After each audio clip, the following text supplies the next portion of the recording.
All right, thank you everyone for being here. It's great to look out into a sea of people in 3D. The other name for our session is Optimized Mission Delivery with Data-Driven Decisions. To sum that all up, we are going to be talking about data today. And I'm really excited for this conversation. My name is Aisha Stewart, and I am the head of executive nonprofit programs at AWS. And I'm really excited to be joined by Jim Arbogast and Dan Dodson, again, to talk about data.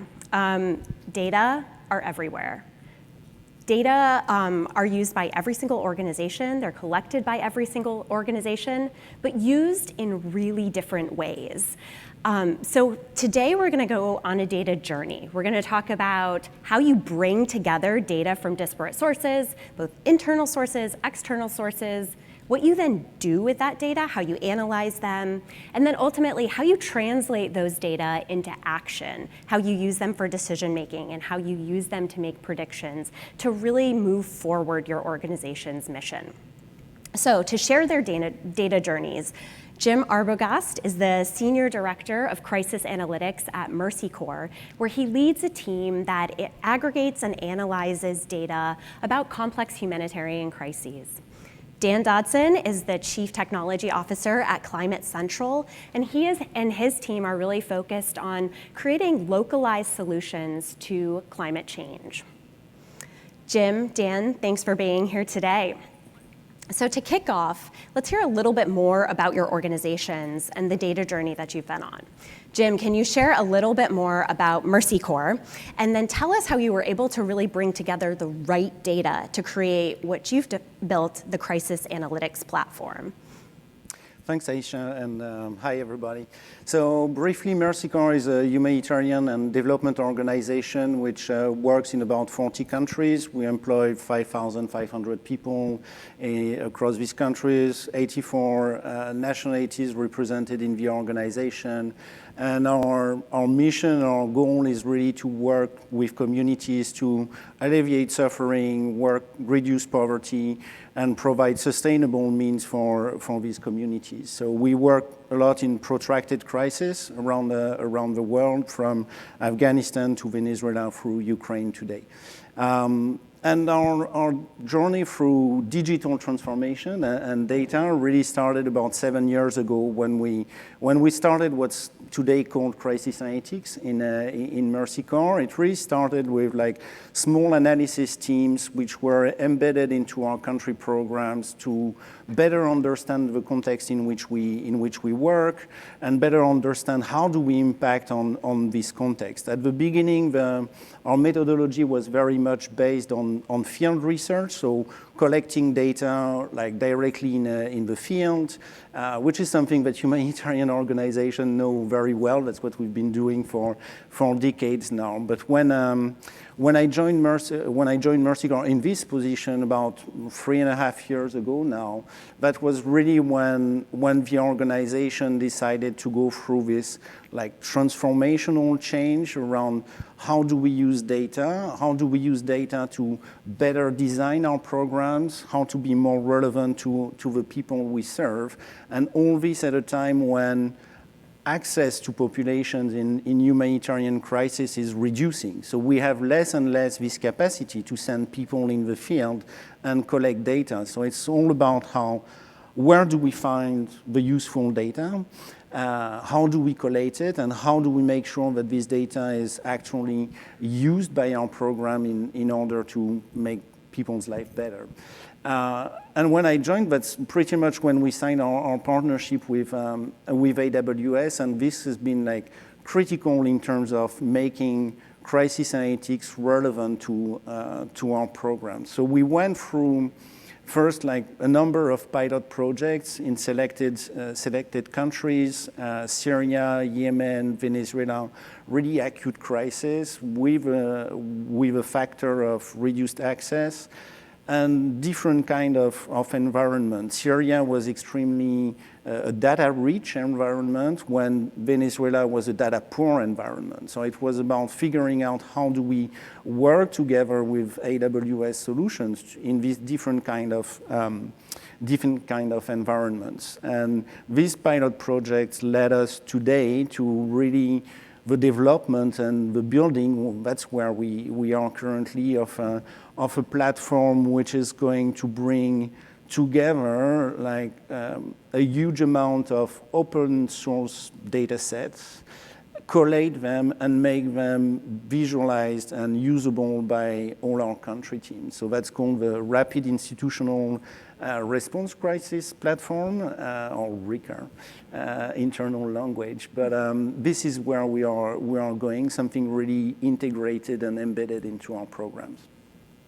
Fantastic. Thanks for sharing a little bit more about that, Jim. So Dan, I want to give you an opportunity to share a little bit more about Climate Central as well, and the work that you're doing to, like Mercy Corps, really bring together these disparate data sets to develop your platform, Real-Time Climate. So tell us a little bit more about that. Sure, and first I'd like to thank our hosts at AWS for organizing all of this. I can tell it's just like a tremendous amount of work, and it's a pleasure to be here. I look forward to meeting many of you, but I represent Climate Central. Interesting contrast to Mercy Corps, we're about a 40-person organization based in New Jersey, which compared to Mercy Corps is quite small, but nonetheless I feel like we have some of the same themes going on. So Climate Central is kind of a hybrid research and media organization. So we have one foot in the academic world of research into climate change, and one foot in public communications. And so I'm Dan Dodson, the CTO. Our journey with data has been to make data and technology around data more of a process. So in the research world, oftentimes there will be some analysis that's done and published in a paper. And then, maybe those results, they're kind of put on a shelf, but we're really trying to build systems with the understanding that the data sources are always changing.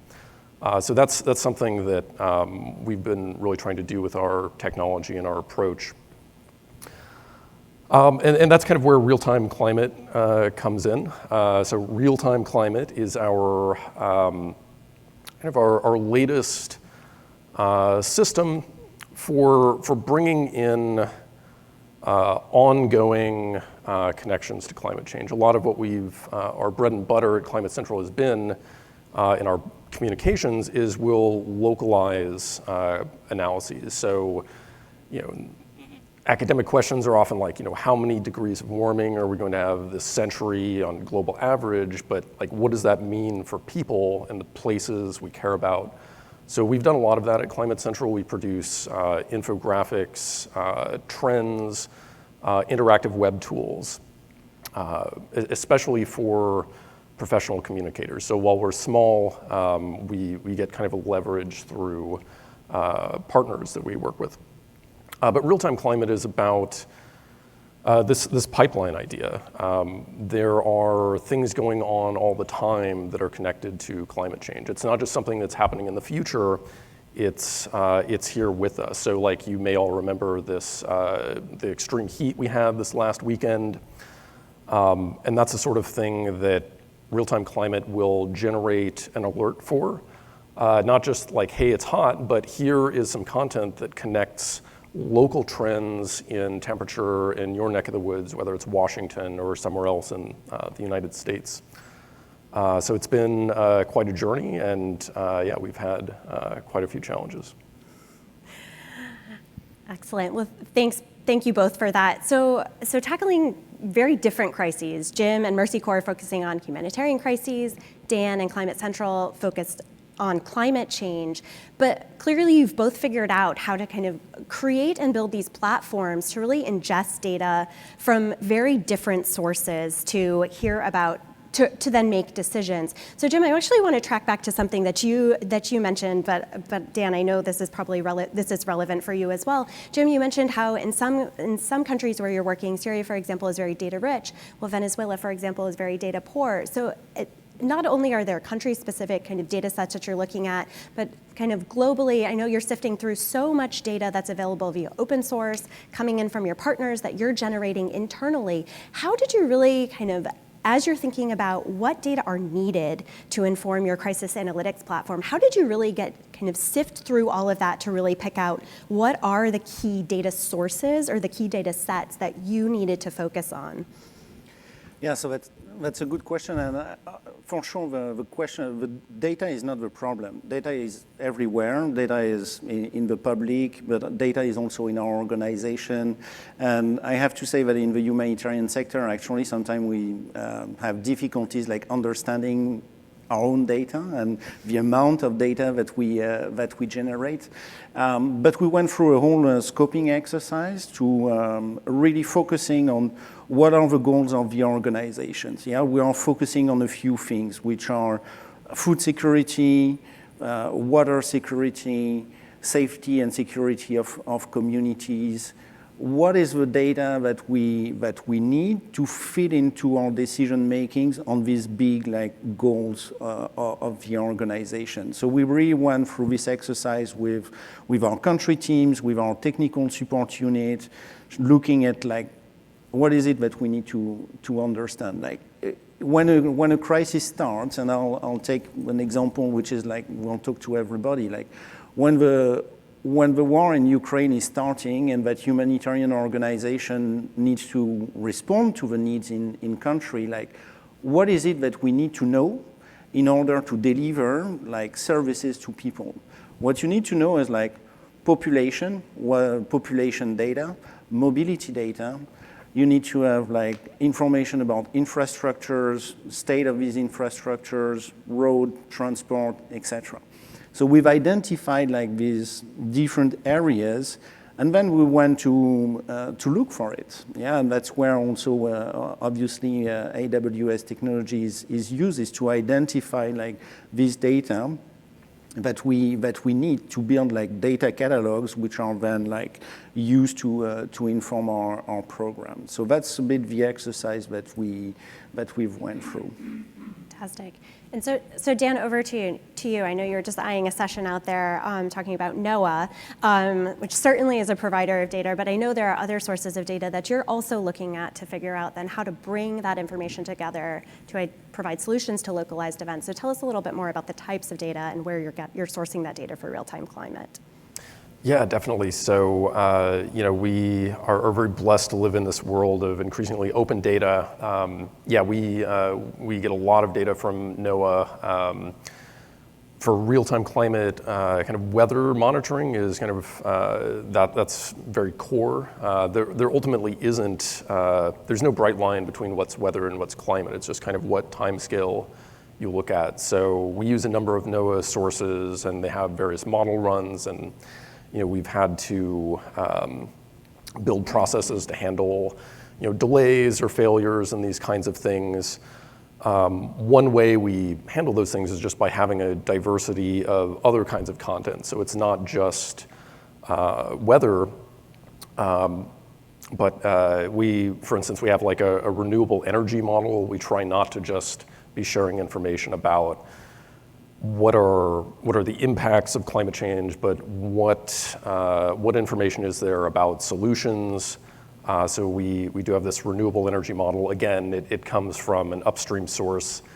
It's currently a third-party provider called Meso. I don't know if anyone might be familiar, but we're always looking to expand and diversify the kinds of events that we can detect and the kind of content that we can share. Great. Thanks for that. So both of these organizations bringing together very diverse data sources. Dan, I'm going to go back to you because you brought this up in your opening. So let's follow up about challenges. So we've heard a bit about real-time climate. We've heard about the variety of data that you're bringing in. But for anyone who has attempted to build a data platform, not so straightforward, not so easy. Tell us about some of the challenges that you faced in building real-time climate.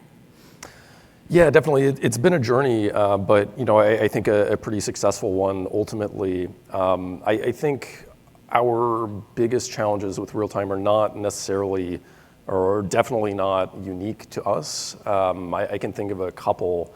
One is just changing requirements, uncertainty in requirements. I've kind of felt like real time has been like almost like a startup within the organization, and so we've had to be very agile. Hasn't always been clear what, like who the kind of market, even though we're a nonprofit, this is a free product to our subscribers, what do they want out of it? And, you can get so far by conducting surveys, interviewing, but a lot of people within the organization have ideas, and all of these things kind of come in at different times, and all the while you're building. And that creates a lot of kind of incidental or artificial complexity, which slows you down ultimately and makes it harder to kind of steer the ship and consolidate. So yeah, there's been this kind of theme that I've been trying to get our team to think about, which is like building towards simplicity. Like, simplicity is it's like a truism in engineering, but it's actually really hard, especially in agile contexts, because you have this sort of artificial complexity that comes in. So we tried to do that by making space for refactoring, consolidating. When we're doing systems integrations or planning a new version of a system, like, hey, does this really need its own database just because it was that way in the past? With cloud, we use RDS quite a bit, Postgres. It's much easier to scale these kinds of systems on platforms like AWS. So we try to, scale what we're building in consistent ways. And just briefly, the other kind of big challenge I think we've had is like, maybe many of you can relate to, is like funding. And what that, the nonprofit funding model and what that does to kind of how you build systems. For us, we tend to raise money for specific projects, and then that kind of has its own influence on the product lifecycle and your ability to integrate and build things in consistent ways. Yeah, really interesting. So challenges are not just in the technology themselves. It's not just in the architecture itself, but all these other complexities that come in from an organizational perspective, from a funding perspective. Jim, let's go over to you. You've alluded to this a little bit, kind of in just the way that Mercy Corps is organized and the number of countries that you're working in. Tell us a little bit about some of the internal challenges and external, throw those in as a bonus too, but that you really faced in building out the crisis analytics platform. Yeah, well, to relate to what you were saying, actually the problem is not the technology. It's not where challenges are really coming from, because when we work with our data scientists and engineers, like, they always find a solution in the end. So challenge is not like the technology. Challenge is one, and that might sound a bit strange for this audience, but first to convince people that we need this technology, that we need to make a better use of the data which is outside there and of the data that we produce ourselves. And I really had to preach through the organization at different levels, from our country teams, and there I understand, because that's a bit outside of their day-to-day, which is like delivering assistance for our population, but up to our executive level, to have people understand that we need to invest, and that's also a challenge. Yeah, we need, as humanitarian organization, say yes, we are going to do it. We are going to put some money into this, because on the long run, this is what we need. So that's the first challenge, is like to make people accept the use of technology. And the second one, which is also related to this, especially at the field level, is data literacy. We don't always realize, but when you live in the Western world, but when you work in countries which are affected by extreme poverty, by conflicts, like the level of data literacy is extremely different than in Western countries. And when you deal with teams which are like struggling to use Excel files, like how do you talk to them about artificial intelligence, and developing predictive models? So the big question and the big challenge, I think, for a lot of organizations today in this sector is how we are going to bridge this data literacy gap. And obviously, we as a humanitarian organization have a role to play in this, but I also believe that tech companies like AWS also have a role to play in like bridging this gap if we want really the technology to be useful to people like everywhere. So these are the two big internal challenges, and externally, one is like the question of data sharing, and that's a question within our sector, but I believe also like a wider question. So we use like all these publicly available data, but there is so much the data that humanitarian organizations are generating every day, and which we are not willing to share. Or it's difficult to get humanitarian organizations to share their data. There are obviously like questions around the kind of information, personal information we have on people who are benefiting from assistance program, but that's a real challenge. And yeah, finally, like the question of funding, like Dan was saying, this one it's a big one when you're talking about scale up. And we were discussing this before. It's like doing a project like we did in Syria, for example, with the food prices predictive model. Like, that's great to do it at the level of a country because you can have funding for Syria. But when you want to do this at the level of a region, or if you want to do this at the level of your organization globally across 40 countries, like, where is the funding coming from?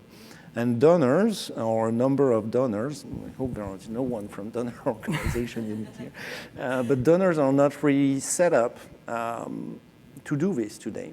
And so there is a need for change also within the donor community in terms of how they are funding this kind of projects. Thanks for that. Dan, did you want to speak to perhaps some of those organizational or external challenges? Yeah, so I really resonated with what you're talking about, Jim, with the people challenges. And my background is systems administration, software development. But these days, I mostly do people management, and I've really come to appreciate how kind of the limits of our people and our organizations are often the limits of what kind of systems we can build and how quickly and how can we maintain these things.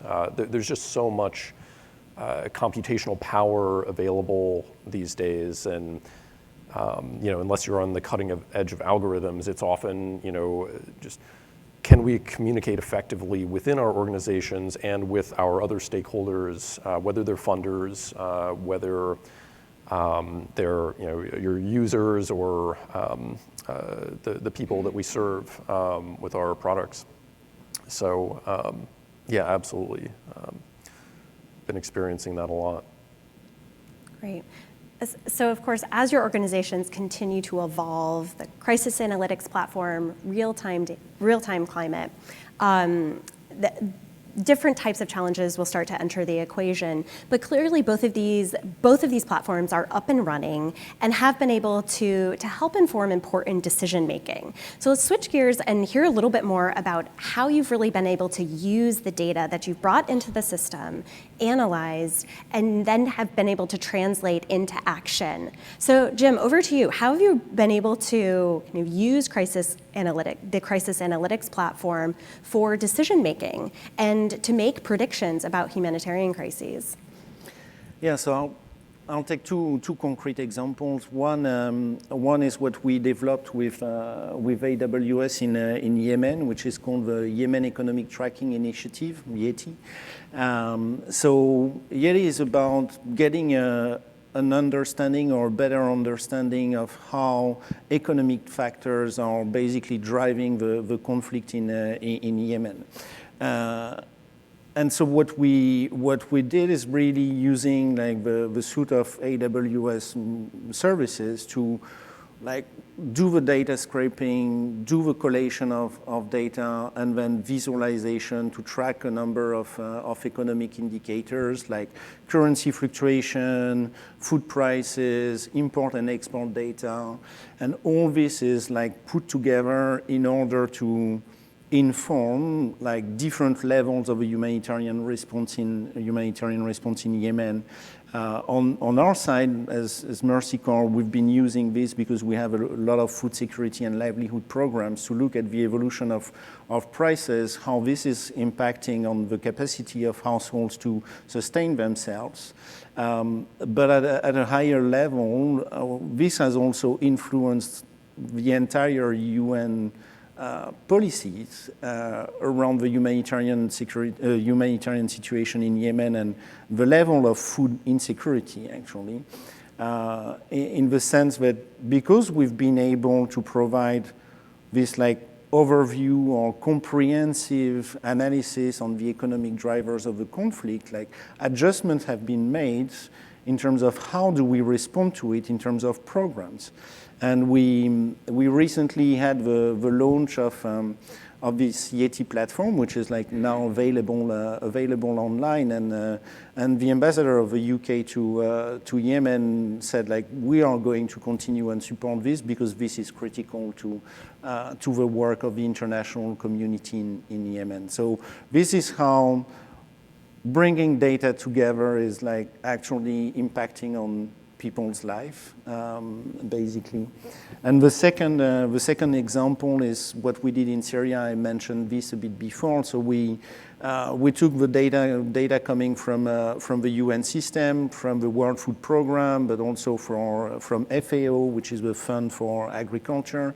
And we took this data and built a predictive model around food prices, basic commodities in Syria, especially in difficult to reach areas in Syria. It's looking at, for example, what's the price of wheat, what's the price of bread, cooking oil, etc. And again, this predictive model is looking at the evolution of prices over a period of 3 months.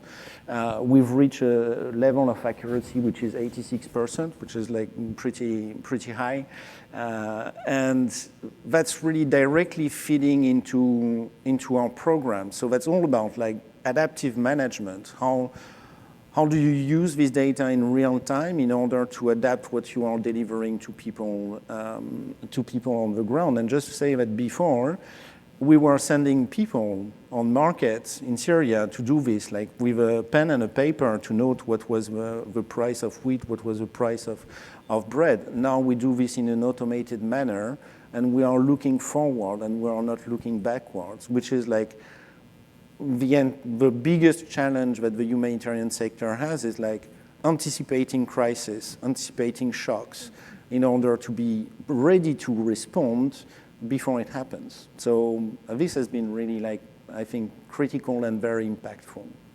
Yep, absolutely impactful. To hear how you went from pulling in all this information to analyze it, and then analyze it in a way that you can then take action on. So it's feeding back into the Mercy Corps programs, but also then informing the larger community. So really having this profound impact on decision making for very complicated, high-intensity humanitarian crises. So Dan, over at Climate Central, you also have a similar flywheel in place with Real-Time Climate, where Real-Time Climate you described to us how it's pulling in that data. But tell us a little bit more about how you are kind of monitoring and assessing what's going on in Real-Time Climate to then inform decision makers that impact your organization as well as your stakeholders. Sure. Yeah. So it's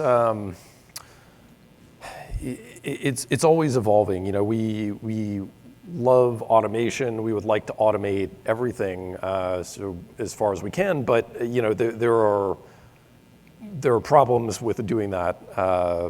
Needless to say, it's not easy because we also want to be very accurate in everything we're putting out.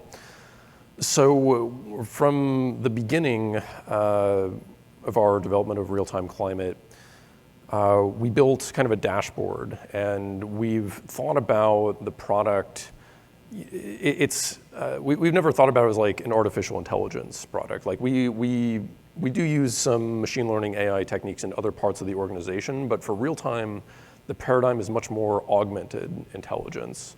So kind of using our human judgments in the loop, especially early on in kind of development cycle for different kinds of events. So quite early on, we built a dashboard to help us visualize certain kinds of events on a map, and not just the events, but real time is generating these personalized messages to media professionals, meteorologists, and journalists especially. So we can preview those messages, like exactly what's going to be sent, so that if and we have a couple of meteorologists on staff, so they can actually check this and see if it's consistent with other things that they may be monitoring. And that's been a really important QA tool for us. Obviously, it doesn't scale that well for the kind of scale we want to achieve.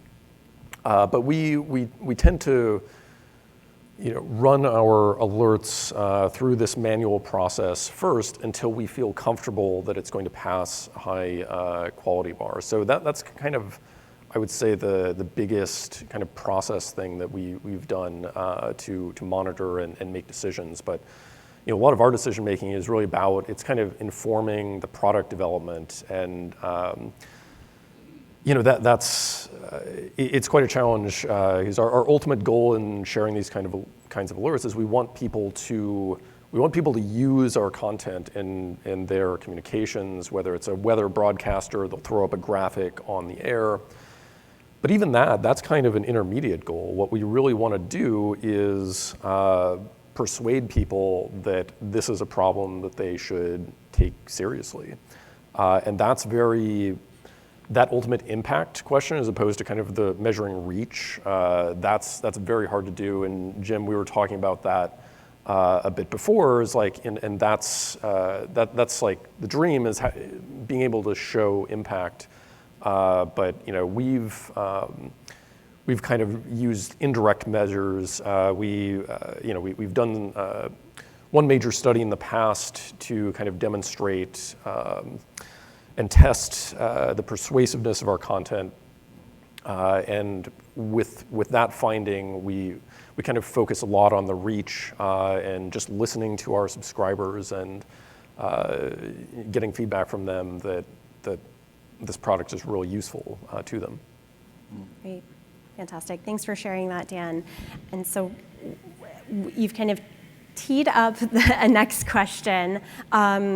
You've touched on things like scale and sort of that ultimate dream that you and your team are working for.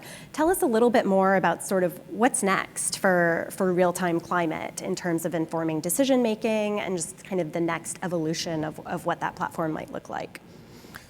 Yeah, definitely. So like scale is the word, right? If we all had $1 for every time we heard the word scale at a conference like this, but it's true. Like that's what automation is all about. So yeah, we're trying to grow that reach, which that's kind of our proxy goal. But we're trying to do that through increasing the diversity of messages that we can send, adding novel kinds of value add kinds of things to our messages. So in connection with, again, heat, we have some new research coming out and a new metric we've developed called the Climate Shift Index. So this is unique to Climate Central. We haven't officially launched it yet, but it'll launch next month, where when we have something like unusual heat, we can't say like, oh, climate change caused this, because that's not how a complex world works. But we can say, we can look at the historic climate, we can look at the modern distribution of temperatures, and we can say these kinds of events are more likely due to climate change. And so we've developed an index for that. That's been a big effort, and we're integrating that into real time. We're working on some more exotic things to try to bring kind of a knowledge graph into the system so that we can make some connections to kind of downstream effects, because heat is just like that's just like the immediate thing that's changing in the climate, but it's all of the knock-on effects, impacts to agriculture, wildlife, disease vectors like mosquitoes, that these are all the kind of insidious effects that we want to make connections to. So we have a project it's actually built on a graph database right now, but this is again the simplicity message. We're kind of thinking like, do we really need a graph database for this? Maybe we can do this in Postgres in our RDS system. But those are just a couple of the things that we're trying to innovate on. Yeah, really interesting to hear how you already have an up and running platform, but it's a continuous evolution. As you alluded to earlier, it's kind of building the ship as you sail it. It's never going to end, as there's more and more data to take advantage of, and kind of more services, more questions that your subscribers and your stakeholders are asking. So Jim, I'm going to go to you for the last question before we open up to Q&A. So, Jim, share with us a little bit more about what's on your horizon. You've spoke to kind of some challenges, certainly scale. Tell us a little bit more about how those things might play into what's next, and what the next steps are for Crisis Analytics Platform. Sure. Well, as Dan was saying, like scale up is the word, obviously. Well, first we are looking at replicating the food prediction model into all our countries, because one of our priority goal is like food security, and I think it's becoming a priority for everybody. So really replicating this model in all our countries. We are going to put a lot of effort in the finalization of the rapid response platform, because for now we are building the architecture of the platform, and we are going to test it with a Ukraine context. But the idea is like, and it's maybe a bit ambitious, but is really to create an ideal data ecosystem for all the countries in which we work, and potentially for the countries where we don't work, but which might be affected by shocks and crises in the future. So that's really the big project, because I really believe this will take Mercy Corps into the next step in terms of anticipation, in terms of being prepared to respond. So this like really is the big project, and then obviously like making this available to the entire organization, because there is the build up, and then there is making this available to people, making sure that they use it, and that they use it in a way which is relevant to their work. And finally, and that's going back to what Dan was saying, is like measuring our impact and using technology to understand how actually humanitarian programs are changing people's life. Because what we measure so far is like what we deliver to people, but not really the way we change things. So that's the ultimate goal. Excellent. Well, thank you so much, Dan, Jim, for sharing, taking us on your data journeys, talking about kind of how you bring in data, how you analyze it, but then really in an impactful way, how you're actually using that information to benefit your own organizations, to push forward your missions, and then how your stakeholders can also leverage that, and sort of what the next steps are in terms of that. So absolutely making profound impacts on different crises, humanitarian crises, and then the climate crisis. So we have about 9 minutes left for some Q&A. So I'd love to turn it over to you all for any questions that you might have. Tom is going to have a microphone available. So jump right in if you want to learn more.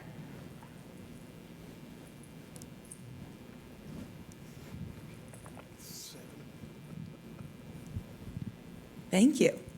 So, quick question. I'm curious, with your engagement with data, was there ever a surprising insight, maybe to a question you didn't ask, or something as you dug into it that was maybe unintended, but very insightful? Yeah, great. Thanks for the question. I'd love to hear from both of you on this, actually. Dan, do you want to start us off? Yeah, what has surprised us? I think what comes to mind is like, my background is in, like I said, like systems and software, and thinking about how do we compute this, and especially big data kinds of challenges.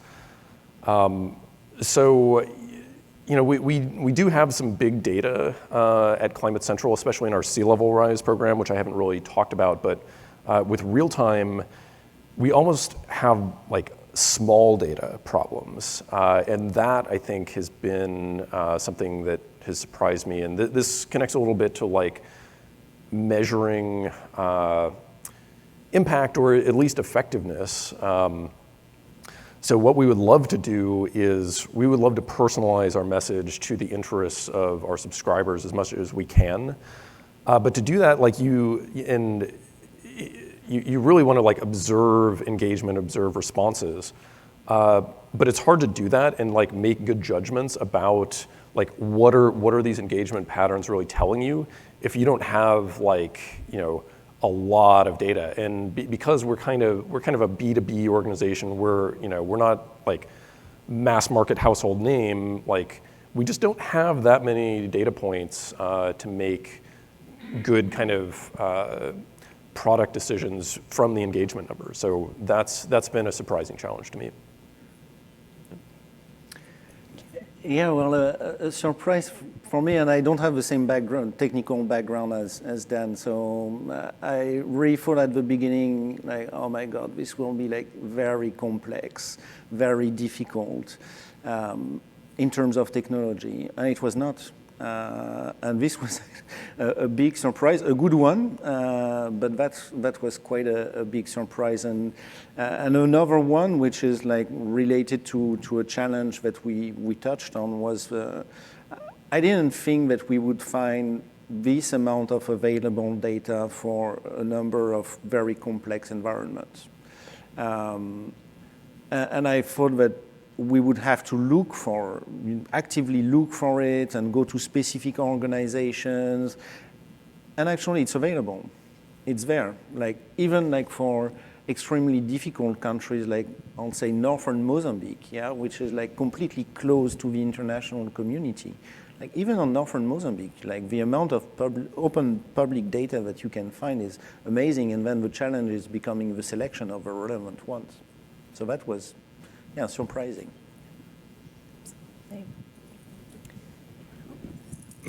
Do you deal horizontally with other NGOs? And if so, how do you deal with their more primitive systems? Tim. So we deal with a number of peer organizations. It's like always a bit of an organic approach. Because that's also a challenge within the system, is that there is nothing which is organized to coordinate the entire humanitarian system on data. Well, there is one initiative which is led by the Office of the Coordinator for Humanitarian Affairs, OCHA, so that's coming under the UN system. Their initiative is called HDX, that's the Humanitarian Data Center. Which is like this space where organizations can contribute data sets and where organizations can contribute models also. But again, it's going back to the willingness of organization to share this. So we do have a number of projects with peer organizations like REACH or IMAP or others. But it's always quite a complex endeavor because we have to go through complex data sharing agreements. Then you have lawyers getting involved, and then things are getting even more complex when lawyers are involved. And so that's a challenge. We try to, but we're honestly not there.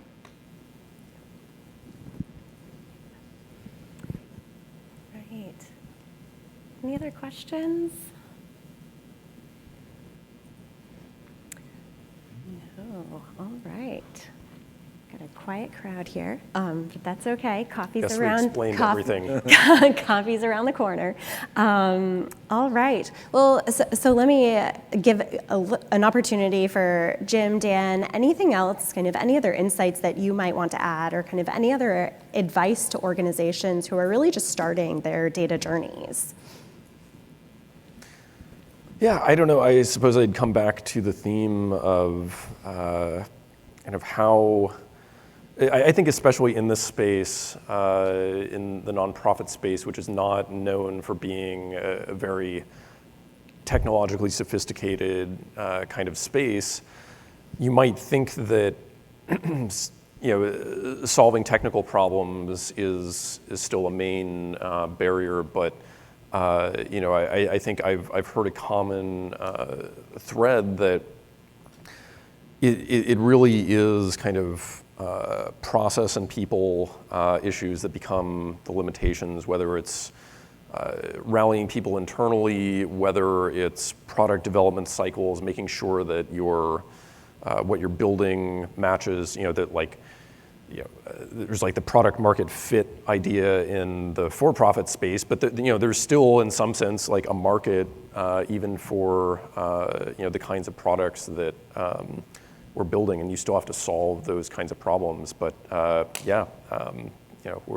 think we're learning how to communicate better internally and externally, and then back to the simplicity thing. I think that it's harder to make things simple and to scale that way rather than adding additional things, but that's kind of its own sort of communication challenge, convincing people that this might not go as quickly at the beginning if we're going to make our systems more integrated rather than we're just going to outsource this thing and it's to get it done as quickly as possible. But I think there's kind of like a tortoise and hare kind of moral here that like steady and consistent over long periods of time really helps you build momentum. Yeah. Thanks for that, Dan. Yep, it's, as Jim said, the technology can be surprisingly, I don't want to say easy, but not as challenging as initially thought. It's really that people and process, those elements that come in that can add that, as you said, kind of uncertainties and more complexity to it. Jim, final thoughts about any sort of advice you would give to organizations just starting their data journeys? Well, if there is, I think, one thing to take is like, and for smaller organizations, sometimes it's difficult. I mean, Mercy Corps is quite a sizable organization, but like, do not hesitate to invest. You need to invest at the beginning. I mean, if you want to be serious about it, you need to put a bit of investment, and obviously that's money, but that's also people. And once you have like this, what we call a bit like the seed funding, this is how you can move throughout your journey. Also in terms of approaching even donors, like you need to show your commitment to show that the organization really wants to do with this and goes through like an initial investment from the organization, which can then lead to more like serious funding. So that would be the one thing. Fantastic. Great. Well, I want to thank you, Jim and Dan, very much for sharing your thoughts, sharing your data journeys with us. Obviously, two different organizations impacting people and planet in different ways, but the way that you've both approached your data journeys, some of the challenges, some of the opportunities that you've identified are kind of more united than what we probably would have originally have imagined when we hear of Mercy Corps and Climate Central. So thank you all for joining us today. Hope you have a fantastic rest of your day. I don't want to speak for them, but Dan and Jim may be able to hang around if you do have any kind of remaining questions. Thanks again. For sure. Thank you. Thank you.